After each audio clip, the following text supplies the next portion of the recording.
আপনি আলোচনাটা পুরোটা শুনে আপনি নিজেই বুঝবেন যে আসলেই এই এই ম্যানার্সগুলো, এথিক্যাল স্ট্যান্ডার্ডগুলো, এই ভ্যালিউসগুলো যদি আমরা আমাদের সমাজে অ্যাপ্লাই করি, আমাদের সোসাইটিটা একটা শান্তিপূর্ণ সোসাইটি হয়ে যাবে ইনশাআল্লাহ।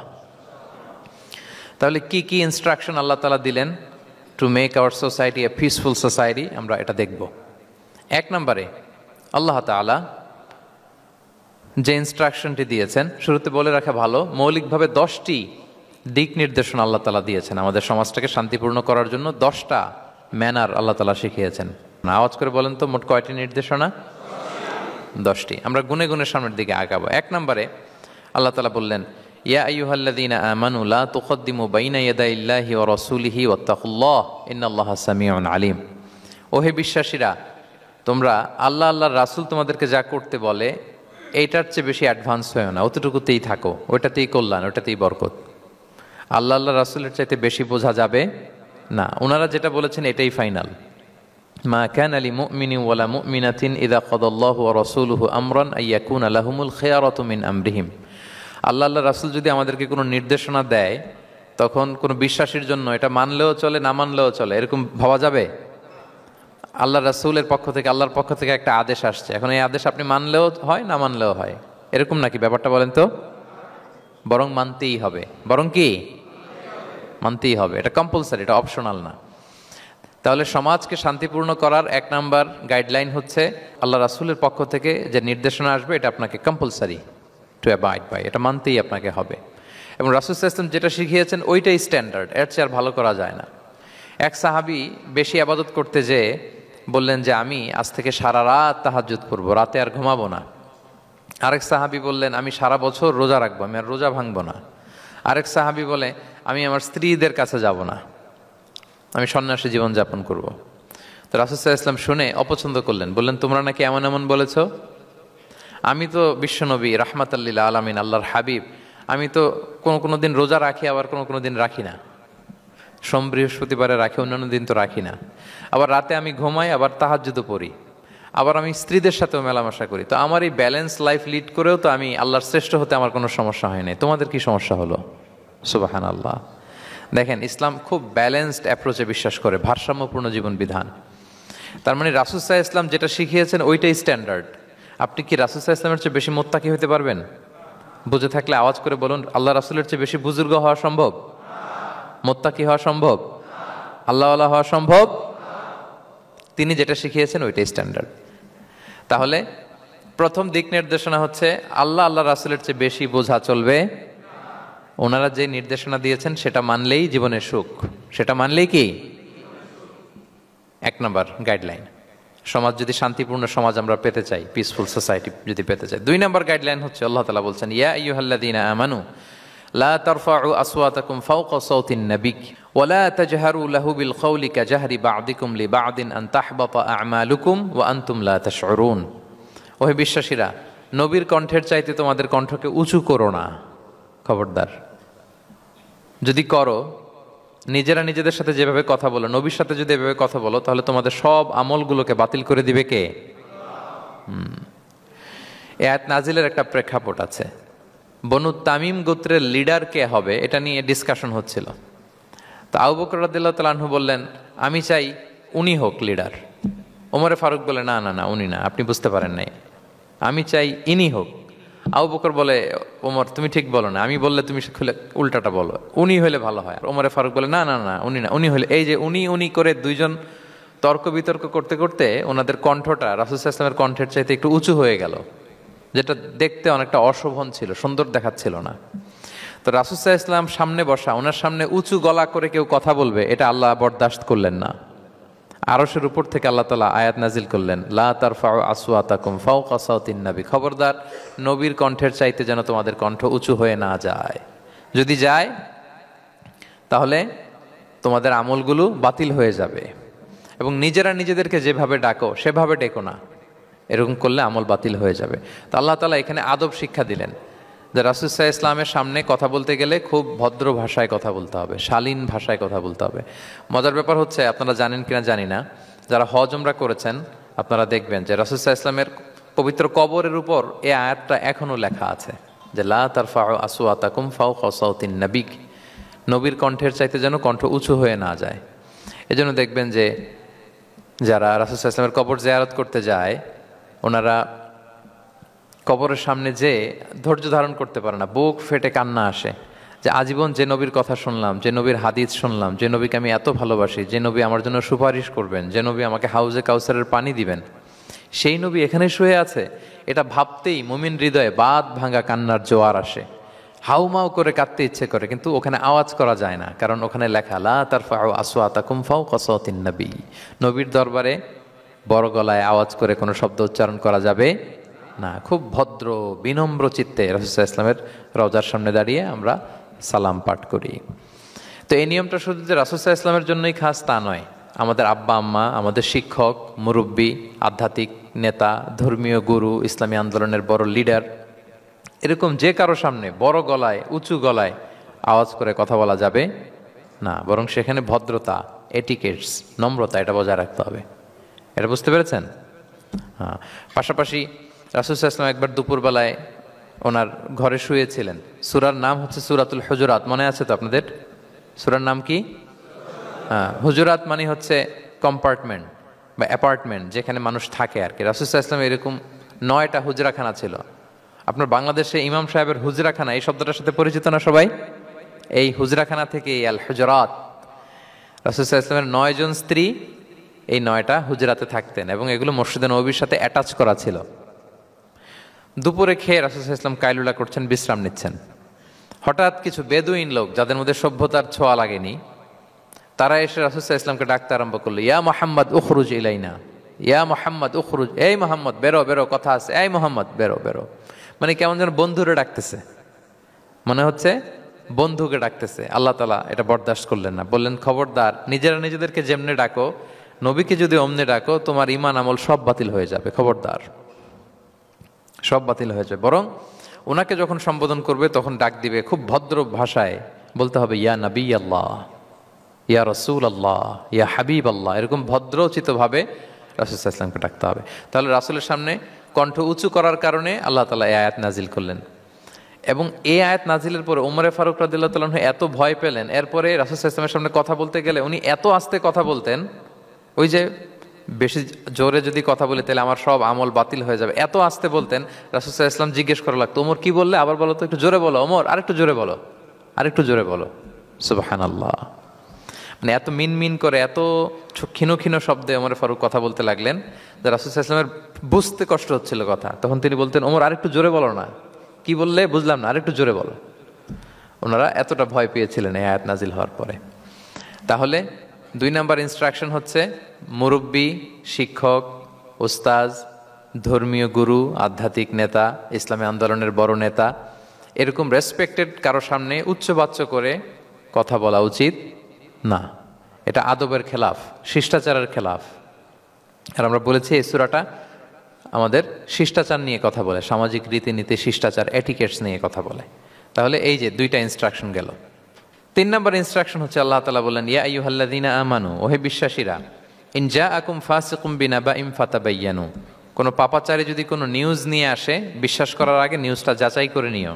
আন তুসিবু কওমান বিজাহালাতিন ফাতুসবিহু আলা মা ফাআলতুম নাদিমিন, যদি তোমরা বিশ্বাস করে ফেলো তাহলে কোনো কওমের উপর হয়তো এমন ডিসিশন নিয়ে নিতে পারো যে ডিসিশনের কারণে পরে তোমাদেরকে পস্তাতে হবে। তাহলে 3 নম্বর ইনস্ট্রাকশন হচ্ছে, নিউজ একটা শুনলেই বিশ্বাস করা যাবে, এটাকে ভেরিফাই করতে হবে। কি করতে হবে? You have to verify and cross check the authenticity of the news. নিউজটা সঠিক কিনা আপনাকে ক্রস চেক করতে হবে, শুনলেই বিশ্বাস করা যাবে না। এটা বর্তমান সময়ের সাথে অনেক বেশি প্রাসঙ্গিক। এত হোক্স নিউজ এখন, এত এত রুমার্স, এত ফেক নিউজ সোশ্যাল মিডিয়াগুলোতে, ইভেন মেইন স্ট্রিম মিডিয়াও যা প্রচার করে সবই যে আপনি বিশ্বাস করতে পারবেন তাও না, ওইটাও একটু ক্রস চেক করে নিতে হবে।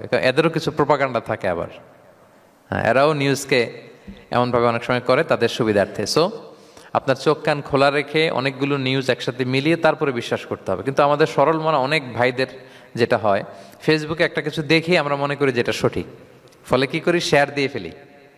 কি করি? শেয়ার দেই। আবার আপনার বন্ধুরা শেয়ার দেয়, ফলে মুহূর্তে একটা রুমর, একটা গুজব ছড়িয়ে পড়ে সমাজে, কিন্তু আদতে এটার সাথে কোনো মিলই নাই বাস্তবতার। এরকম হয় কি হয় না বলেন তো? দেখেন ইসলাম কত সুন্দর একটা নিউজকে ভেরিফাই করার জন্য আমাদেরকে নির্দেশ দিয়েছে। ফাতাবাইয়ানু মানে ক্রস চেক করো। কোনো সংবাদ আসলেই চিলে কান নিয়ে গেছে শুনলে চিলের পেছনে দৌড় দিবেন নাকি? না, আগে প্রথমে কি করবেন? একটু দেখে নিতে হবে যে আসলে কি কান নিয়ে গেল না রয়ে গেল। এই আয়াত নাজিলের একটা প্রেক্ষাপট আছে, সেটা কি?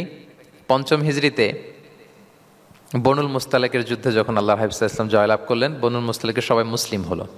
রাসূল ইসলাম তাদেরকে দিনের দাওয়াত শিখিয়ে বললেন, বছর শেষে তোমাদেরকে জাকাত পে করতে হবে, আর জাকাতের এই টাকা নেয়ার জন্য আমি একজনকে পাঠাবো বছর শেষে। তো বছর শেষে তিনি বনুল মুস্তালেকের যে লিডার হারিস ইবনে মিরারের কাছে আল ওয়ালিদ ইবনে উকবা নামে জাকাতের কালেক্টর এক সাহাবীকে তিনি পাঠালেন যে যাও তুমি যে জাকাত নিয়ে আসো। তো উনি গেলেন, উনি আসবেন শুনে বনুল মুস্তালাকের সবাই পল্লী থেকে বের হয়ে মরুভূমির মাঝখানে তলোয়ার নিয়ে ঘোড়া টোরা নিয়ে তাকে ওয়েলকামিং রিসেপশনের জন্য, রেড কার্পেট রিসেপশনের জন্য সবাই দাঁড়ায় আছে যে নবীর সাহাবী আসবে, জাকাত কালেক্ট করতে, আমরা জাকাত দিব। এখন ওই সাহাবী যখন গেলেন, সবাইকে এরকম ঘোড়া তলোয়ার এরকম সাজসজ্জা নিয়ে দাঁড়ায় থাকার কারণে উনি ভয় পেয়ে গেলেন। উনি ভাবছে আমাদের মনে হত্যা করার জন্য দাঁড়ায় আছে। উনি আর এটা ঠিকঠাক না জেনে অ্যাবাউট টার্ন ফিরে গেলেন মদিনায়, যে বলে ইয়া রাসূলুল্লাহ, বনুল মুস্তালাক তো সব মোরতাদ হয়ে গেছে, এরা তো আর মুসলিম, এরা তো আমাকে মারার জন্য সব দাঁড়ায় আছে। আসলে বলেন তো কথাটা কি সত্য না মিথ্যা? একেবারে মিথ্যা। রাসূল সাল্লাল্লাহু আলাইহি ওয়াসাল্লাম এই কথা শুনেই বিশ্বাস করলেন সরল মনে। বিশ্বাস করেই খালিদ ইবনে ওয়ালিদ রাদিয়াল্লাহু তাআলা আনহুকে বললেন, অ্যাটাক বনুল মুস্তালাক, বনুল মুস্তালাকে অভিযান পরিচালনা করো। সাথে সাথে আল্লাহ বললেন, নবী রাখেন, আস্তে অ্যাটাক করেন, একটু থামেন নবী, একটু রাখেন। আপনি যার কাছ থেকে শুনেছেন সে মিথ্যা বলেছে, অসত্য কথা বলেছে, আসলে ঘটনা এমন নয়। আজকে তার কথার উপর বেস করে আপনি যে খালিদ ইবনে ওয়ালিদকে অভিযান পরিচালনা করতে বললেন, সে যে যদি অ্যাটাক করে কয়েকজনকে হত্যাও করে ফেলতো, এই যে রক্তপাত হতো, ব্লাড শেড, এটার দায় কিন্তু আপনি এড়াতে পারতেন, কারণ আপনি আদেশ দানকারী। আল্লাহ রাসূল সাল্লাল্লাহু আলাইহি ওয়াসাল্লামকে থামালেন আল্লাহ তাআলা আয়াত নাজিল করে যে আপনি ক্রস চেক করেন। পরে রাসূল সাল্লাল্লাহু আলাইহি ওয়াসাল্লাম ক্রস চেক করে লোক পাঠিয়ে জানলেন যে না, এমন কিছুই নয়, তারা কেউ মোরতাদ হয় নাই, সবাই তারা মুসলিমই আছে, তারা ওয়েলকামের জন্য আসছিল, উনি ভাবছে যে ওনাকে হত্যা করার জন্য দাঁড়ায় আছে। তাহলে চিন্তা করছেন যুগে যুগে এই সমস্যা আছে না নাই বলেন? রাসূল সাল্লাল্লাহু আলাইহি ওয়াসাল্লামের জীবনীতে এই ঘটনা ঘটিয়ে আমাদের চোখে আঙ্গুল দিয়ে আল্লাহ তাআলা বুঝাতে চাইলেন যে কোনো নিউজ আসলেই এটা ভেরিফাই না করে বিশ্বাস করা যাবে না। যত মেইন স্ট্রিম মিডিয়া হোক, ওটা শুনলে আপনি আরও আপনার সোর্স থেকে আপনি একটু জানবেন, এরপরে আপনি বিশ্বাস করবেন। নাকি বিশ্বাস না করে শেয়ার দিবেন? আপনি কি জানেন যে একটা কথা শুনেই ক্রস চেক না করে অ্যাকশনে যাওয়াতে কত পরিবার ভেঙে যায়, কত সম্পর্ক ভেঙে যায়? আমাদের মধ্যে এই প্রবণতা আছে। আপনার ছেলের ব্যাপারে একজন একটা কথা বললো, এসে ছেলের মারপিট, জিজ্ঞেস করেন না এটা। আপনার মেয়ের ব্যাপারে একজন এসে একটা বাজে কথা বলছে, এসেই আপনি মেয়ের সাথে খারাপ আচরণ। আপনার ওয়াইফের ব্যাপারে একজন বললো আর কি যে ভাই আপনি এখানে, ভাবিকে তো দেখলাম ওইখানে আরেকজনের সাথে, আপনি এসেই আপনার স্ত্রীর উপর চড়াও অথবা গায়ে হাত তুললেন। তো হতে পারে যে ওই ভদ্রলোক অন্য কোনো মহিলাকে দেখেছে যে দেখতে আপনার স্ত্রীর মতো, এরকম হতে পারে কি পারে না বলেন?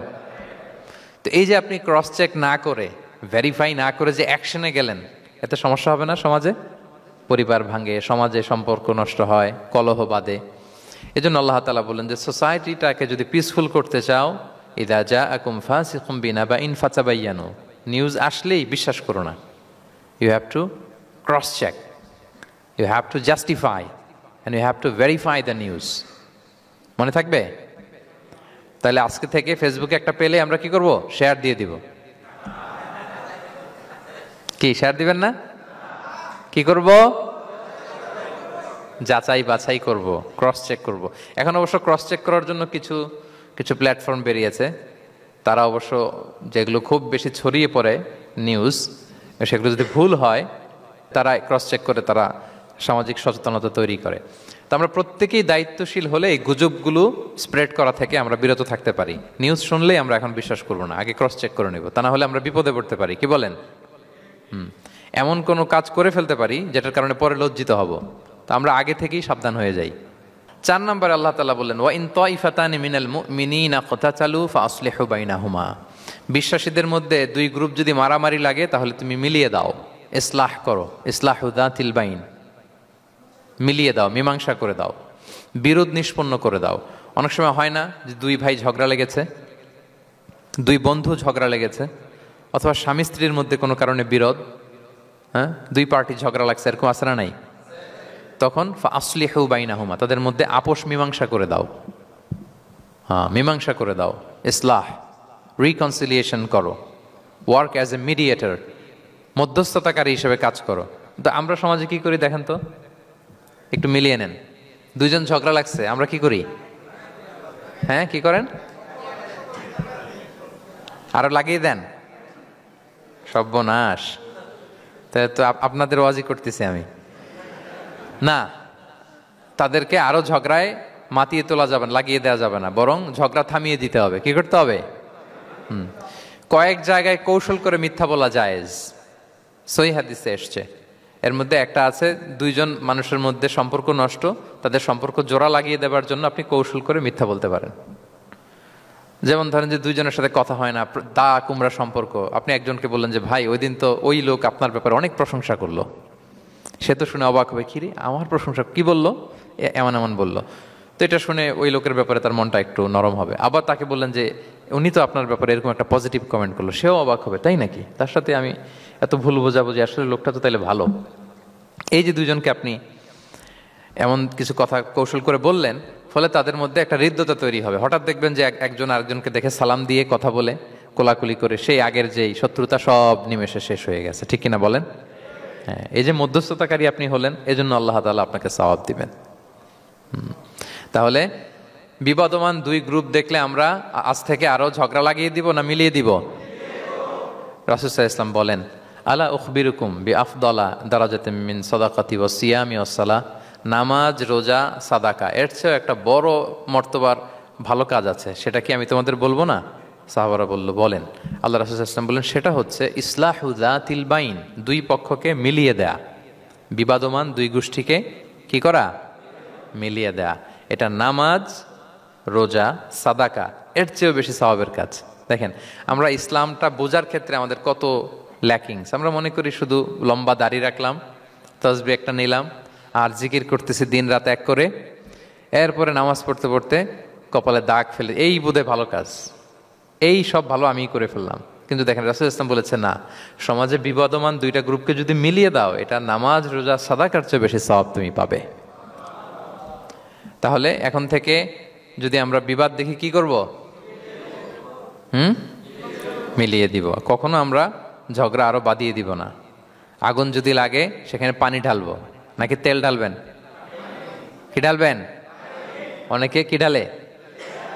আরো দাউ দাউ করে জ্বালাতে চায় না, না এটা করা যাবে না, বরং আমরা মিলিয়ে দিব ইনশাআল্লাহ। বলেন সবাই।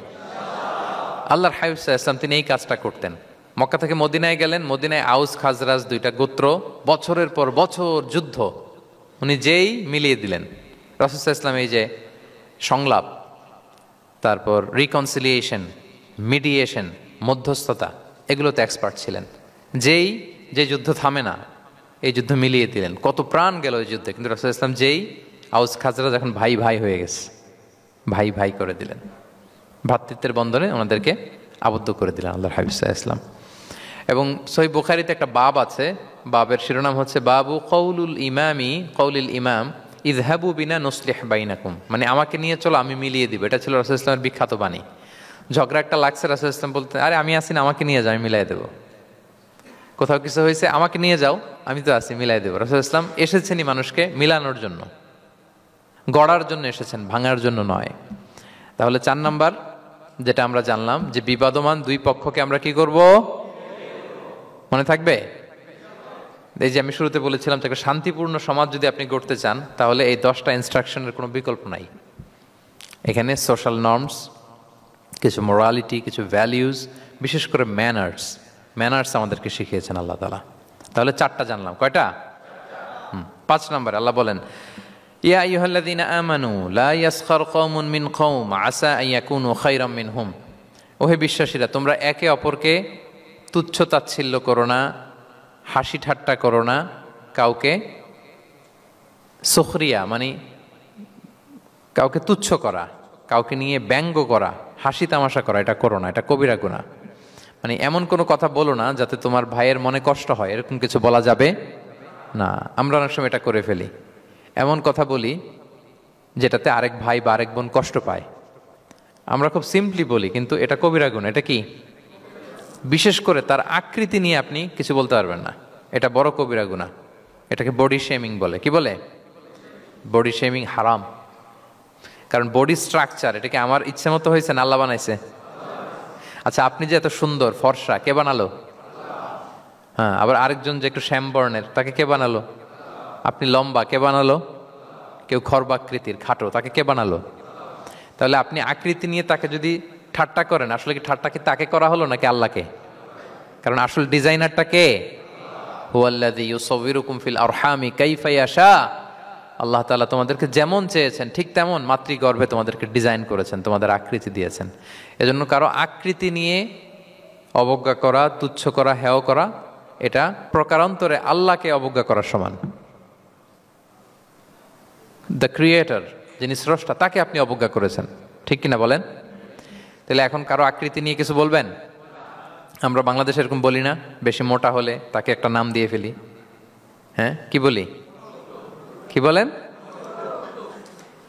মোটু। তারপর কেউ চিকন হলে তাকে একটা নাম দিয়ে ফেলি, চিকন আলী। এরপর ধরেন যে কারো হয়তো নাক ছোট, চোখ ছোট, তাকে চাকমা বলে আমাদের এলাকায়। হ্যাঁ, নাক ছোট চাকমা। তো এটা হইলো? তো সে কি নিজে তার নাককে এরকম বানাইছে? এরকম নানা ধরনের আকৃতির অনেক কিছু হতে পারে। এই যে বডি শেমিং, এটা হারাম। এটা কি? এবং জরিপে এসেছে অনেক বাচ্চারা স্কুলে যেতে চায় না তার দেহের বিভিন্ন আকৃতি নিয়ে, তার বন্ধুরা তাকে টিস করার কারণে। খুব মোটা সে, তাকে নিয়ে তার ফ্রেন্ডরা এমন কথা বলে, সে আর স্কুলে যাওয়ার প্রতি আগ্রহ ফিরে পায় না। তো এটা কত বড় সামাজিক সমস্যা আপনি খেয়াল করেছেন? হ্যাঁ, কখনো কারো আকৃতি নিয়ে কোনো কমেন্টস করা যাবে? কারণ আকৃতিটা দিয়েছে কে? এটা খবরদার, এটা বড় কবিরা গুনাহ। আব্দুল্লাহ ইবনে মাসউদ রাদিয়াল্লাহু তাআলা আনহু, এই সাহাবী, ওনার পা দুইটা ছিল চিকন, চিকন পা। উনি একবার আরাক গাছের চূড়ায় উঠেছেন, মেসোয়াকের ডাল ভেঙে মেসোয়াক করবেন। বাতাসের ঝাপটা, ওনার লুঙ্গিটা একটু সরে গিয়েছে, পা দুইটা দেখা গিয়েছে। তো এত চিকন পা দেখে সাহাবারা সবাই হাসতেছে নিচে। রাসূল ইসলাম বললেন, ব্যাপার কি, তোমরা হাসো কেন? বলে যে ইবনে মাসউদের পা গুলো দেখে দেখেনি রাসূল কত চিকন পা, হাসতেছে। রাসূল ইসলাম রাগান্বিত হলেন, বললেন, ওই সত্তার শপথ যার হাতে আমার আত্মা, ওই আল্লাহর কসম করে আমি বলি, লাহুমা আসকালু ফিল মিজান মিন উহুদ, এই পা দুটো মিজানের পাল্লায় রাখা হলে কিয়ামতের দিন উহুদ পাহাড়ের চেয়ে বেশি ভারী হয়ে যাবে। তার মানে এত সম্মান ইবনে মাসউদের, সম্মান আল্লাহর কাছে। কল্পনা করেন, উহুদ পাহাড়ের চেয়ে বেশি ভারী হয়ে যাবে। কিন্তু আমরা অনেক সময় এই মানুষের আকৃতি নিয়ে তুচ্ছ তাচ্ছিল্য করি। রাসূল সাল্লাল্লাহু আলাইহি ওয়াসাল্লামের একজন স্ত্রী ছিল, নাম সফিয়া। কি নাম? সফিয়া বিনতে হুয়াই ইবনুল আখতাব। উনি আকৃতিতে কিছুটা খাটো ছিলেন এবং একটু স্থূলাকৃতির ছিলেন। তো এটাকে একটু ইঙ্গিত করে আম্মাজান আয়েশা রাদিয়াল্লাহু তাআলা আনহা একবার একটা শব্দ ব্যবহার করেছেন, মানে শব্দ দিয়ে কৌশলে বুঝিয়েছেন, তানি কসিরা, মানে আপনার সেই খাটো স্ত্রী সফিয়া। নারীদের মধ্যে এটা থাকে স্বাভাবিক, মানবীয় কারণে। একাধিক স্ত্রী হলে মানবীয় কারণে একটু জেলাসি বা একটু কিছু বিষয় থাকে, এটা থেকে মানুষ বেরোতে পারে না, এবং সেটা নবীদের স্ত্রীরাও সেটা থেকে বেরোয়া সম্ভব ছিল না। তো কথা বলতে বলতে এমন একটা শব্দ বললেন যেটা দিয়ে সফিয়া রাদিয়াল্লাহু তাআলা আনহাকে বুঝালেন যে আপনার অমুক স্ত্রী, মানে তিনি আকৃতিতে কিছুটা খাটো এবং কিছুটা স্থূলাকৃতির। এই শব্দটা রাসূল ইসলাম পছন্দ করলেন না। বললেন, আয়েশা, এটা তুমি কি বললে? আয়েশা, তুমি কি জানো, লাকুত কুলতি কালিমা, তুমি এমন একটা শব্দ বলেছো সফিয়ার ব্যাপারে, লাউ মুজিজাত বিমা ইল বাহরি লা মাজহাজাতহু, এই শব্দটা যদি নীল সাগরে ছেড়ে দেয়া হয় তাহলে এই শব্দের পঙ্কিলতার কারণে নীল সাগরের পানি মুহূর্তেই কালো হয়ে যাবে। আর এরকম শব্দ যেন আমি না শুনি। আম্মাজান আয়েশা রাদিয়াল্লাহু তাআলা আনহা সচেতন হয়ে গেলেন, আর কখনো এরকম বলেননি। দেখেন, রাসূল ইসলাম কখনো এই বডি শেমিংকে স্পেস দিতেন না, কখনো না। আমরা এগুলোকে ছোট মনে করি, কিন্তু যাকে আপনি বলেন সে অনেক কষ্ট পায় মনে। সে খুব মনে কষ্ট পায়, এজন্য এটা বলা যাবে না, খবরদার। রাসূল সাল্লাল্লাহু আলাইহি ওয়াসাল্লাম বলেন, ইন্নাল আবদা লা ইয়াতাকাল্লামু বিল কালিমাতি মা ইয়াতাবায়্যানু ফিহা ইয়াজিল্লু বিহা ফিন্নার। মানুষ অনেক সময় মুখ ফস কেমন কমেন্ট করে ফেলে অন্যের ব্যাপারে, এটা দিয়ে সে মাঝে মাঝে জাহান্নামী হয়ে যায়, কিন্তু সে ভাবেই নাই এই শব্দে আমাকে জাহান্নামে ঢুকাবে। কারণ এই মুখ দিয়ে যা বেরোয় এটা বলতে অনেক সাবধানে। রাসূল ইসলাম বলেছেন, দুইটা অঙ্গের গ্যারান্টি যদি কেউ আমাকে দেয় আমি তাকে জান্নাতের গ্যারান্টি দেই। মাই আদমান লি মা বাইনা লিহিয়াইহি ও মা বাইনা রিজিলাইহি আদমান লাহুল জান্নাহ।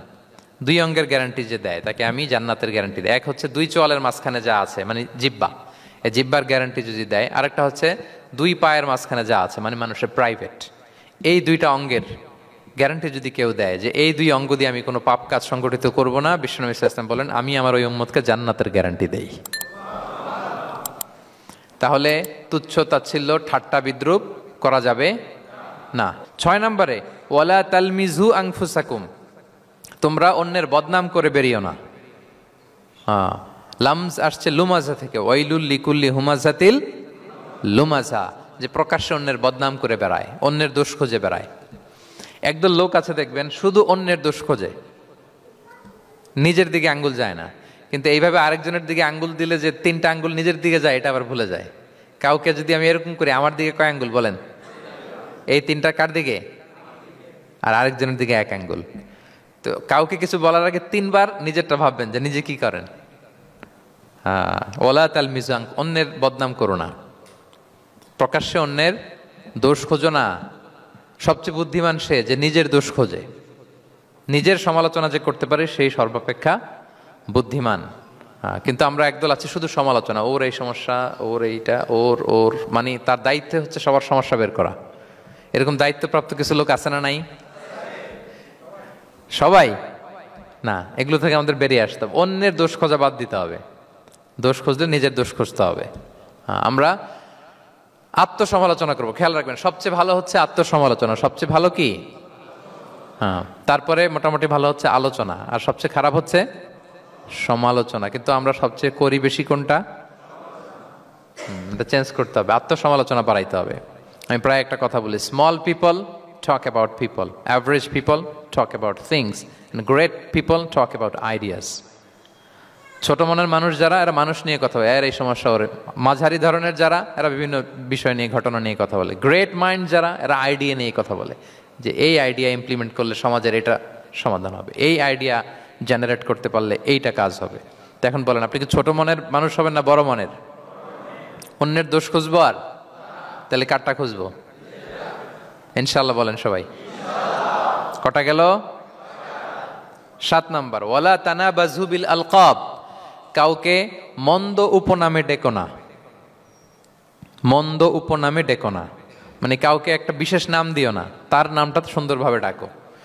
নাম বিকৃতি করা কবিরা গুনাহ। নাম আপনি বলুন হুজুর এটা একটা কথা হইলো, নাম বিকৃতি করছি তো কি হয়েছে? এটা আপনার কাছে সমস্যা নাই। ধরেন যে ওই লোকের নাম আব্দুল্লাহ, আপনার কাছে আব্দুল্লাহ এটা সিম্পল, ধুর আব্দুল্লাহ একটা কিছু হইলো। কিন্তু যার নাম আব্দুল্লাহ তার কাছে এটা অনেক দামি। তার কাছে কি?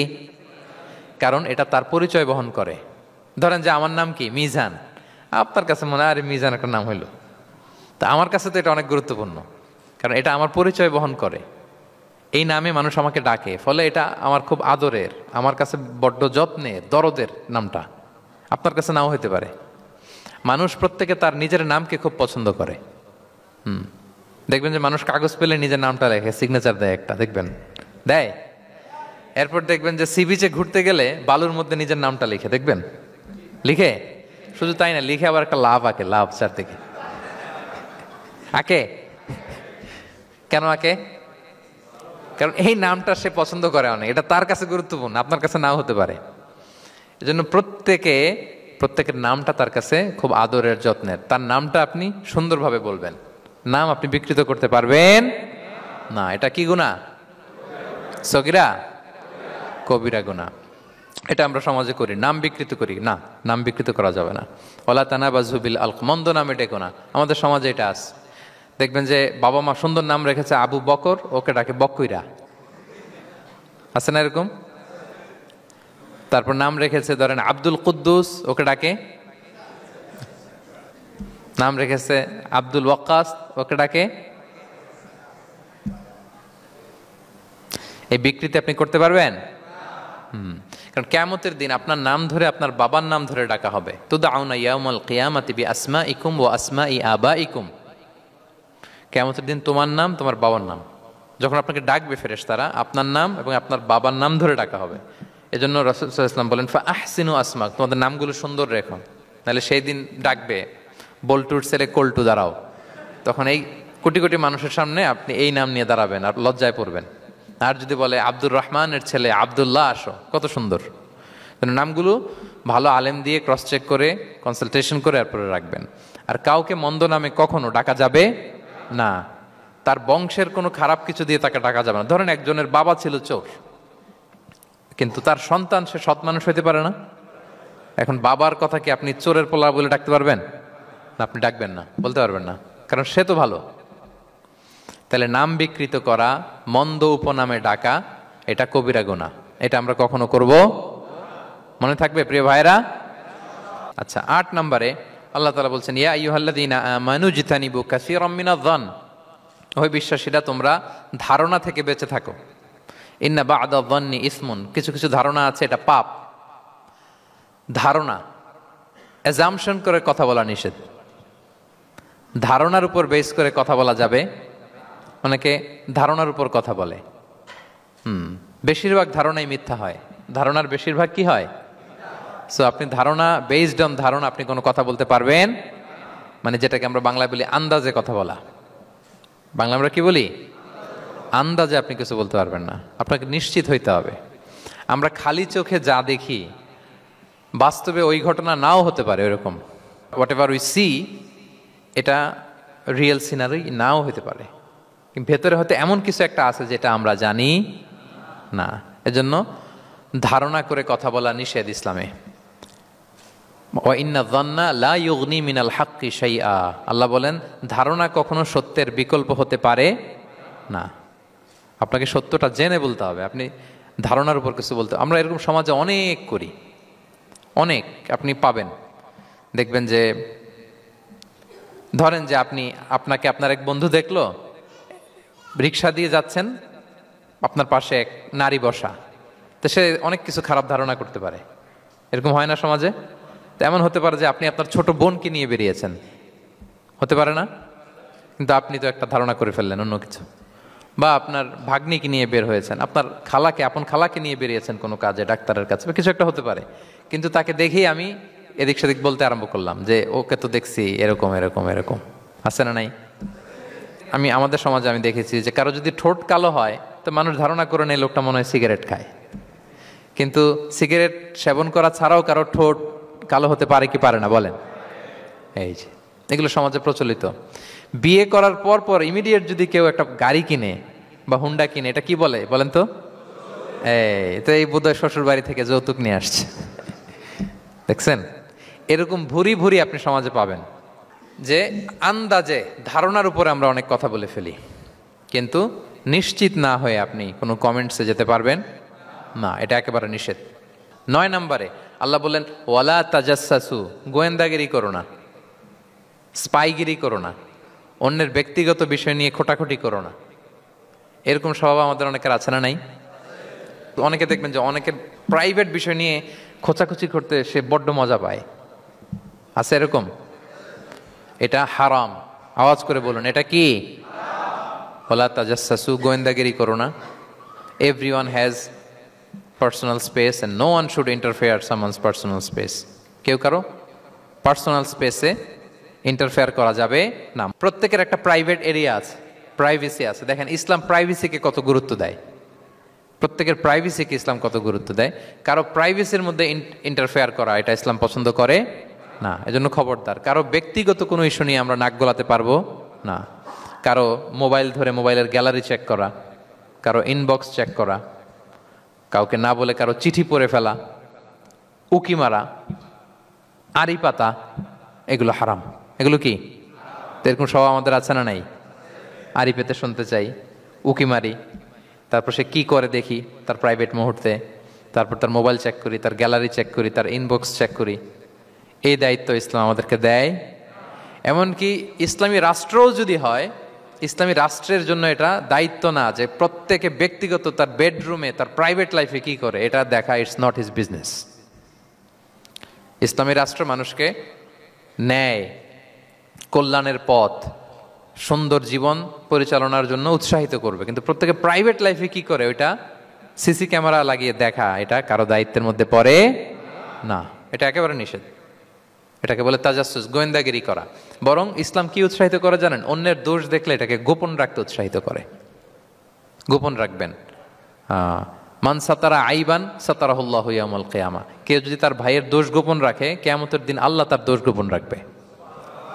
ওমান কাশাফা আওরাতা আখি, বিষ্ণু বলেন কিন্তু কেউ যদি তার ভাইয়ের কোনো গোপন জিনিস প্রকাশ করে দেয়, কাশাফাল্লাহু আওরাতাহু, আল্লাহ তার সব গোপন জিনিস প্রকাশ করে দিবে। বলেন আমাদের প্রত্যেকেরই গোপন জিনিস আছে না নাই? এখন আমাদের সব ভুল, সব গোপনীয়তা যদি প্রকাশ হয়ে যায়, কি হবে তখন? আল্লাহ নিজে দায়িত্ব নিচ্ছে যে তুমি যদি তোমার ভাইয়ের কিছু ফাঁস করো, তোমার হাড়ি আমি হাটে ভাঙবো। হাটে হাড়ি ভাঙবো তোমার আমি, তখন দেখা যাবে। আমাদের অনেকের এই মানসিকতা আছে, অন্যের প্রাইভেট বিষয় নিয়ে কখনো আপনি নাক গলাতে পারবেন না, কারো প্রাইভেসিতে আপনি ইন্টারফেয়ার করবেন না, কারো প্রাইভেট স্পেসে আপনি ইন্টারফেয়ার করবেন না। এটা খুব বাজে একটা স্বভাব, এটা ইসলাম হারাম করে দিয়েছে। আমাদের অনেকের মধ্যে আছে খুঁটে খুঁটে, ভাই এটা কি, ওইটা কি করছেন, সরকারি চাকরি না প্রাইভেট চাকরি, বেতন কত, বয়স কত, ওইটা কত, ওইটা কত, হাবি যাবি, এটা তার, ইটস নট হিজ বিজনেস। তারপরে মানুষ খুঁচিয়ে খুঁচিয়ে। নিঃসন্তান দম্পতি আমি দেখেছি, তাদেরকে পেলে অনেকে, ভাই কি সমস্যা, কয় বছর হইল, বাচ্চা নিচ্ছেন না কেন, কবে হবে, কার সমস্যা, আপনার সমস্যা না ভাবির সমস্যা, বেটা তোর কি সমস্যা ওটা বল।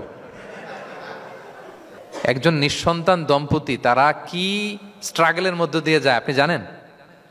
এটা তার জন্য পরীক্ষা। ওই পরীক্ষার মধ্যে আপনি খুঁচিয়ে খুঁচিয়ে, মানে সে kind of his a gynaecologist, সে আপনার ইয়ে করতেছে, ট্রিটমেন্ট দিচ্ছে, ভাই কি হয়েছে, এইটা ওইটা, তাদেরকে বিব্রত করে একটা পরিস্থিতিতে ফেলা, এম্বারাসিং একটা সিচুয়েশনে ফেলা, এটা হারাম।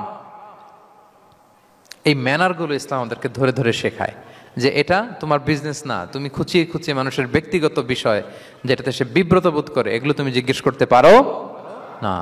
আল্লাহ বলেছেন খবরদার, ওলা তাজাসসু, ওলা তাজাসসু, গোয়েন্দাগিরি করো না, কারো ব্যক্তিগত বিষয় না। অনেকের এটাতে খুব ইন্টারেস্ট, কার স্ক্যান্ডাল বেরোইছে।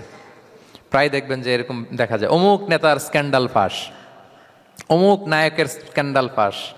তোমার স্ক্যান্ডাল কবে ফাঁস হবে এটা বলো? নিজের চরকায় তেল দিতে হবে। আরেকজনের কি হলো, তার কি ভুল আছে, দোষ ত্রুটি আছে, ওগুলো খুঁজে দেখার জন্য আল্লাহ আমাকে দুনিয়ায় পাঠাই।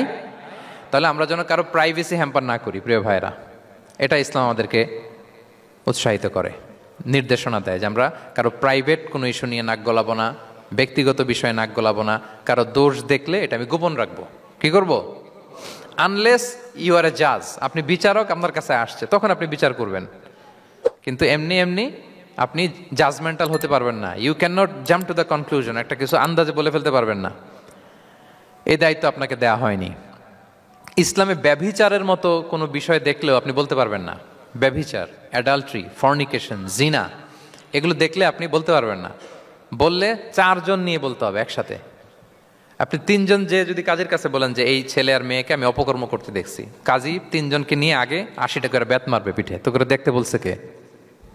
তোমাদেরকে এই কাজ অবজার্ভ করতে বলেছে কে? কারণ 3 জন মিলে এই উইটনেস হবে না। 4 জন উইটনেস যদি থাকে তাইলে তাও আমরা দেখছি বললে হবে না, তারপরও মায়ের। আরো রলি আমি বলি, 4 জন এসে যদি বলে যে আমি একজন নারী একজন পুরুষকে ন্যাকেড অবস্থায় এই ঘরে প্রবেশ করতে দেখছি, তারপর কাজে নিয়ে এই 4 জনের আশীর্বাদ দিবে, কারণ এতেও প্রমাণিত হয় নাই। তারা হয়তো একটা জায়গায় অবস্থান করেছে কিন্তু বড় ধরনের কোনো পাপের সাথে লিপ্ত হয় নাই হয়তো। তার মানে একেবারে চাক্ষুষ, তাও নারী দিয়ে এই উইটনেস হবে না, 4 জন পুরুষ এই পাপ কাজের চাক্ষুষ সাক্ষী ছিল, এটা যদি বলে, সব কিছু যদি মিলে যায়, তারপরে তাদেরকে শাস্তি দেয়া যাবে। এর আগে সম্ভব না। এটা কোনো মানুষ কোনো পাপ কাজ এভাবে লোকচক্ষুর সামনে কখনো করে না। তার মানে দেখেন এটা কেন এরকম শক্ত করা হলো, যাতে আপনি না বলেন, কারণ বলতে গেলে আপনি আরো মাইর খাবেন, অপবাদের শাস্তি পাবেন। হ্যাঁ, ইফকের শাস্তি। ইসলাম কিভাবে মানুষের প্রাইভেসিকে হেফাজত করে। কেউ কোনো একটা মানুষ হয়তো কখনো শয়তানের ওয়াসওয়াসায়, নফসের তাড়নায়, বন্ধুর পাল্লায় পড়ে কোনোভাবে সে পাপে জড়িয়ে পড়েছে, আপনি এটাকে ইস্যু বানাচ্ছেন। কিন্তু এমন হতে পারে ওই পাপের পরে সে এমনভাবে তওবা করেছে, এমনভাবে ফিরে এসেছে, এমনভাবে প্র্যাকটিসিং হয়েছে যে সে ভালো কাজ দিয়ে আপনাকেও ছাড়িয়ে গেছে।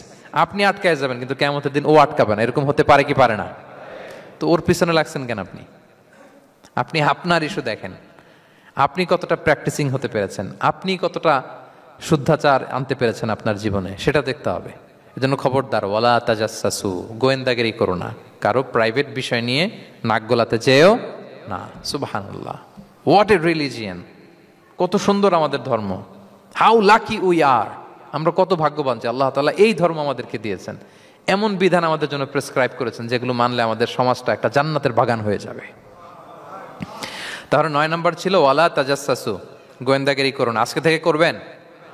কারো মোবাইল ধরবেন, আর গ্যালারি দেখবেন, কারে কি মেসেজ করছিল পড়তে যাবেন, গোপনে তার ড্রয়ার খুলে তার চিঠি পড়বেন, আড়ি পাতবেন, উকি মারবেন, কারো গোপন বিষয় নিয়ে ইন্টারেস্ট দেখাবেন? কথা বলেন না, দেখাবেন? এগুলো নিয়ে কোনো ইন্টারেস্ট আমরা দেখাতে পারবো না। গোয়েন্দাগিরি আমাদেরকে বাদ দিতে হবে। আল্লাহ আমাদেরকে বোঝার তৌফিক দান করুক। কয়টা গেল? আর একটা, লাস্ট নাম্বার। আল্লাহ বলেন, সর্বশেষ আল্লাহ বলেন, ওয়ালা ইয়াগতাব বা'দুকুম বা'দা, একে অপরের পরনিন্দা চগলখুরি করো না। ইয়াগতাব মানে গীবা, গীবত করো না। আইয়ুহিব্বু আহাদুকুম আন ইয়াকুলা লাহমা আখিহি মাইতান ফাকারিহতুম, তোমরা কি চাও যে তোমরা তোমাদের মৃত ভাইয়ের গোশত ভক্ষণ করবে? মানে যে ব্যক্তি গীবত করে সে যেন তার মৃত মরা ভাইয়ের পচা গোশত খায়। গীবত করা, গীবত কাকে বলে? রাসূল সাল্লাল্লাহু আলাইহি ওয়াসাল্লাম বলেন, গীবত হচ্ছে যিকরুকা আখাকা বিমা ইয়াকরাহু, তোমার ভাইয়ের অনুপস্থিতিতে তোমার ভাই সম্পর্কে এমন কিছু বলা যেটা শুনলে সে অপছন্দ করে, এমন কিছু বলা যেটা শোনা সে পছন্দ করে না। তো এক সাহাবী বলেন, ইয়া রাসূলুল্লাহ আফারাআইতা ইন কানা ফি মা আকুল, হে আল্লাহর রাসূল, আমার ভাইয়ের মধ্যে যদি আসলেই সেই সমস্যাটা থাকে তাইলেও কি গীবত হবে? রাসূল সাল্লাল্লাহু আলাইহি ওয়াসাল্লাম বলেন, আরে তাইলেই তো গীবত হবে। ওই দোষ যদি থাকে, ওটা তার অনুপস্থিতি যদি বলে বেরো তাইলেই তো গীবত হবে। আর ওই দোষ যদি না থাকে তাহলে তো অপবাদ হবে, এটা তো আরো বড় গুনাহ, ওটা তো বহতান। তাহলে এই গীবা ইংরেজিতে বলে ব্যাক বাইটিং। ইংরেজিতে কি বলে? এই ব্যাক বাইটিং, চগলখুরি বা পরনিন্দা, আরবিতে বলে গীবাত। এই গীবত আমরা করব না। কারো কিছু বলা থাকলে আপনি তাকে সরাসরি নাসিহাত করুন। আর দিন ওয়ান নাসিহা, দিন হচ্ছে উপদেশ দেয়া, শুভকামনা করা, তার প্রতি শুভকামনা করে আপনি তাকে বুঝান, সে হয়তো বুঝবে। কিন্তু আপনি তার অনুপস্থিতিতে তার নামে বাজে কথা, মন্দ কথা বলতে পারবেন? এটা অনেক বড় পাপ। একজনের ব্যাপারে আরেকজনের কান ভারী করা, ওর কথা ওর কাছে, ওর কথা ওর করে, এরকম করে সমাজের মধ্যে একটা গিরিঙ্গি লাগায়, আছে না নাই? এটা হারাম। রাসূল সাল্লাল্লাহু আলাইহি ওয়াসাল্লাম বলেন, মেরাজের রাত্রে আমি দেখেছি কিছু লোক লাহুম আদফার মিন নুহাস, তাদের নখগুলো তামা দিয়ে তৈরি, নখর ধারালো, ইয়াখদাশুনা বিহা উজুহাহুম ওয়া সুদুরাহুম, তারা তাদের নিজের নখ দিয়ে নিজের গালের গোশত, বুকের গোশতগুলো টেনে টেনে ছিটছে। রাসূল সাল্লাল্লাহু আলাইহি ওয়াসাল্লাম জিবরাইল আলাইহিস সালামকে বললেন, মান হুম ইয়া জিবরিল, জিবরিল কারা এরা, এত বড় শাস্তি? জিবরাইল আলাইহিস সালাম বললেন, হুম আহলুল গীবা মিন উম্মাতিক, এরা হচ্ছে আপনার উম্মতের মধ্য থেকে তারা যারা গীবত করে। তারা কি করে? তাহলে এই গীবতের সাথে আমাদের কোনো সম্পর্ক, এটা থেকে আমাদেরকে বেঁচে থাকতে হবে, এটা করা যাবে না। আমরা অনেকে হালাল ওয়েতে গীবত করি। এইভাবে কিভাবে করে আমি বলি আপনাদের, এইভাবে শুরু করে, এইভাবে কি বলবো ভাই, বললে তো গীবত হয়ে যায়, তারপরও না বললেই না, একটু বলি। শুরুতে কি বলে? বললে তো, দেখছেন কিভাবে হালাল করে, বললে তো গীবত হয়ে যায়, এইভাবে স্টার্ট করে। বললে যদি গীবত হয়ে যায় এটা বলা যাবে? আওয়াজ করে বলেন, যেটা বললে গীবত হয়ে যাবে এটা বলা যাবে না। এই অভ্যাসগুলো থেকে আমরা আস্তে আস্তে ফিরে আসবো, ওগুলো আমরা আর বলবো। তাহলে মোট 10টা, কয়টা? এই 10টা যদি আমরা মেনে চলি, সমাজে আর কোনো অশান্তি থাকবে? বিশৃঙ্খলা থাকবে? হানাহানি, মারামারি? সমাজটা একটা শান্তির সমাজ হবে, পিসফুল সমাজ হবে। এই জন্য এই সূরাটাকে বলা হয় সামাজিক রীতিনীতির সূরা। সোশ্যাল এটিকেটস, সামাজিক রীতিনীতি আল্লাহ শিখিয়েছেন আমাদেরকে, ম্যানার শিখিয়েছেন। আজকে বাড়িতে যে সূরাতুল হুজুরাতটা পড়বেন, যাদের কাছে আমার এক নজরে কোরআন আছে আগে ওইটা থেকে দেখবেন, এরপর কোনো তাফসির থেকে, বঙ্গানুবাদ থেকে বঙ্গানুবাদ দেখবেন, তাফসির পড়বেন, দেখবেন যে ক্লিয়ার হয়ে যাবে। এরপর নিজেই আপনার ফ্যামিলিকে নিয়ে আপনি তালিম দিবেন এই সূরাটার উপর, পারা যাবে তো? দেখবেন যে সমাজটা শান্তিপূর্ণ হয়ে যাবে। আল্লাহ তাআলা আমাদের সমাজকে শান্তিপূর্ণ করুক, আমাদের পরিবারগুলোকে জান্নাতি পরিবার করুক।